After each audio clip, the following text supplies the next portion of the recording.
Hello, welcome back to True Kingdom Glory Ministries. My name is Chanel. If this is your first time here, I want to say welcome. If you're already part of the family, welcome back. Thank you for all your love and support. There are so many people who die each day prematurely or without fulfilling their purpose here on the earth.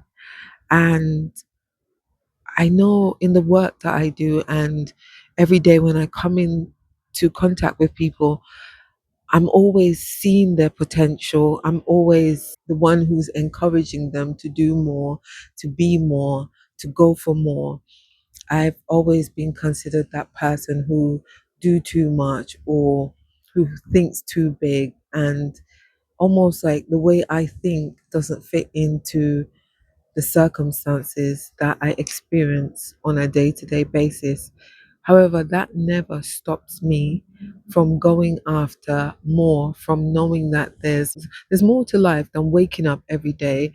Don't get me wrong, I'm grateful for waking up each day. I'm grateful for God's grace of bringing me into another day. And because He brings me into another day, I know that He has more for me. Because you're here listening to this message, He has more for you. And so when I talk about dying empty, I'm referring to the gifts that God has placed inside of each and every one of us. And dying empty means that you've done everything that you possibly can to partner with God to enable that those gifts that He's placed inside of you for your purpose, for His purpose, to be established in the earth has come to fruition. And so when I talk about dying empty, that's what I mean. Dying, know that you've given it your all. You really partnered with God. You were obedient in everything that He asked you to do. And because of that, your life bore lots of fruit, not just for yourself, but for others. I want you to be inspired. I want you to know that there's more for your life.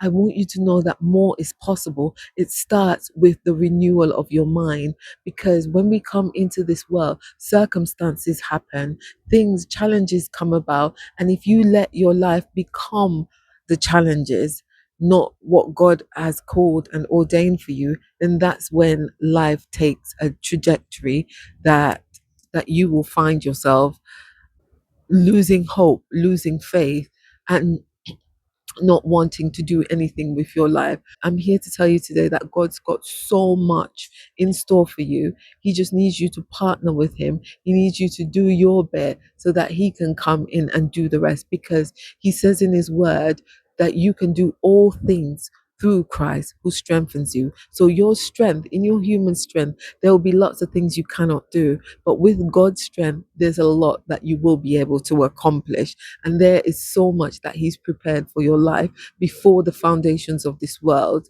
As He says in His word in Jeremiah, He foreknew you. And so the plans that He has for you are good. They are to bring you to an expected end. But for that to happen, for you to die empty, for you to finish the race in the manner in which it doesn't matter how you finish the race, but it matters that you finish the race. And none of us know when we'll be taken out of this earth. None of us know when our time has come to an end. So you need to live every day intentionally and live it in alignment with the things that God has for your life. Die empty. Let it be that this day, on this day, that you say to yourself, whatever happens, you're going to ensure that you die empty. You're going to ensure that the gifts that God has placed inside of you, that He will get the glory from them all. So when you reach the end of your journey and the end of your line, you have already given God back His investment and more. If you would like some support in coaching, in finding out what your purpose is, in walking in alignment with what God has called you to do, reach out to me. I will leave the information in the description box below. I love you. Jesus loves you so much more. So stay close to Him. Bye.